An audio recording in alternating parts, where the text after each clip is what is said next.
হরে কৃষ্ণ। ওম নমঃ শিবায়। তো বন্ধুরা, আশা করি সবাই ভালো আছো। আজকে নীলঘরের বাতির দিন। আশা করি সবাই ভালো আছো, সবাই চেষ্টা করেছো নীলঘরের বাতির ব্রত রাখার। তা আমার সকালবেলা মহাদেব বাবা ভোলেনাথকে স্নান করানো হয়ে গেছে। স্নান করে টোটাল কাজ কমপ্লিট করে ফেলেছি, পুজো করা হয়ে গেছে। দেখে নাও তোমরা কীভাবে আমি বাবা ভোলেনাথকে সাজিয়েছি, দেখে নাও।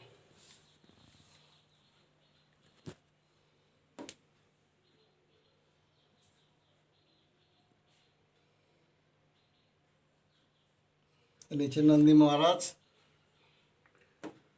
দেখে নিয়েছে নন্দী মহারাজকে। আর উপরে হয় মহেশ্বর।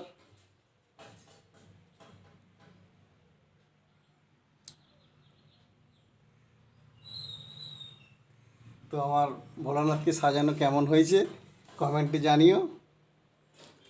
ওম নমঃ শিবায়। কমেন্টে জানিও আমার ভোলানাথকে কেমন সাজানো হয়েছে, আর তোমরা কেমন সাজিয়েছো আমাকে দেখিও।